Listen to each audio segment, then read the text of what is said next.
Notre expert emploi à mes côtés. Bonjour Philippe Duport. Bonjour Céline. Vous nous le révéliez dès ce matin, le gouvernement va lancer à partir du mois prochain une grande campagne de testing pour savoir si les candidats portant des noms à consonance arabe sont victimes de discrimination à l'embauche.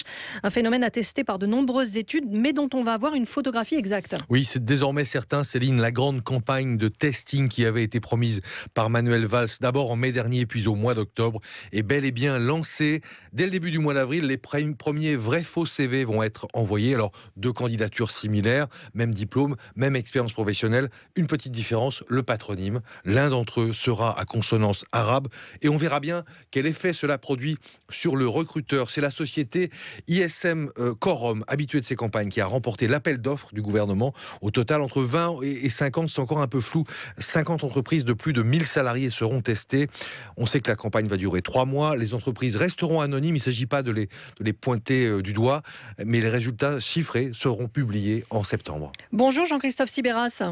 Bonjour. Vous avez présidé le groupe de dialogue sur les discriminations qui est à l'origine de cette campagne de testing. Avez-vous d'ores et déjà une idée du résultat ?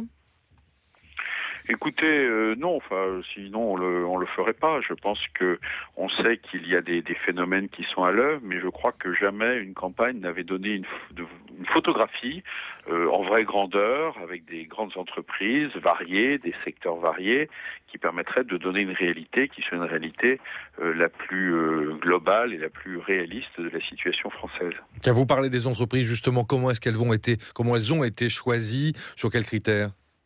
Alors écoutez, là, de ce point de vue-là, il y a un comité scientifique qui a été mis en place au ministère du Travail avec des spécialistes indépendants, et c'est eux qui vont choisir les entreprises sélectionnées. Moi-même, déjà, je ne les connais pas, et ça ne doit pas être effectivement connu, puisque comme vous l'avez fort justement rappelé, le sujet ne consiste pas à effectivement dénoncer telle ou telle pratique, mais c'est plutôt à ce que collectivement la France, à un moment donné, se regarde en face et dise voilà comment nous recrutons et quels sont les biais qui s'opèrent et surtout quelle est l'ampleur des biais, parce que des biais il y en a sans doute.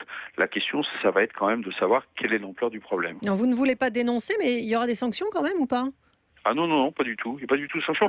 C'est une démarche, le groupe de travail que j'ai animé a dit, ce qu'il faut, c'est qu'on sorte du déni et qu'on prenne une position effectivement adulte en essayant de regarder les choses en face. Donc il ne s'agit pas de sanctionner, il s'agit simplement de prendre conscience collectivement, tous ensemble, des problèmes. Alors, une fois qu'on a la photo, vous parlez de photographie, qu'est-ce qu'on en fait de cette photo ? On la regarde, elle n'est pas très jolie à voir. Qu'est-ce qu'on en fait ? Alors, il peut y avoir, là, ça dépendra aussi du gouvernement, puisque tout ceci est animé et piloté par le gouvernement, mais on peut imaginer, par exemple, des campagnes de sensibilisation, des campagnes grand public, il y en a en ce moment qui sont lancées sur le racisme.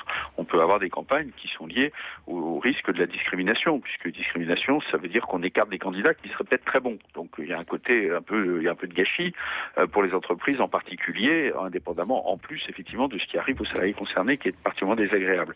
La deuxième chose, c'est que les entreprises concernées, leur nom ne sera pas communiqué, mais on leur doit quand même de leur donner leurs résultats propres.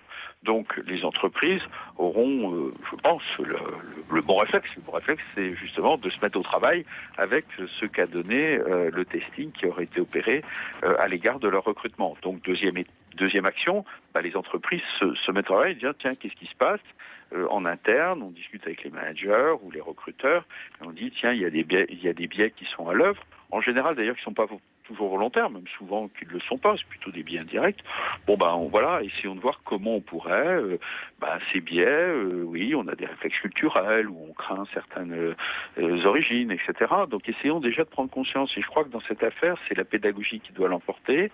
Pardon Jean-Christophe Sibéras, mais vous dites on craint certaines origines, et là, clairement, c'est une origine. Vous ne faites ça que sur les noms à consonance arabe. Alors, c'est vrai qu'il y a des tas de causes de discrimination qui sont tout à fait illicites. Il y a, dans le Code du travail, 21 facteurs de discrimination illicite. Bon, pour une campagne qui ne pouvait pas durer des années, 3 mois, avec des résultats quand même relativement rapides, il fallait effectivement choisir. Donc là, c'est toujours le débat, c'est quel est le critère. Bon, Et il n'y a pas de meilleur critère. Simplement, effectivement, le choix qui a été fait, là, c'est un choix politique, c'est plutôt de dire prenons la discrimination en raison des origines. On pourrait choisir d'autres critères, mais cette campagne, effectivement, elle est axée sur un critère, c'est celui des origines.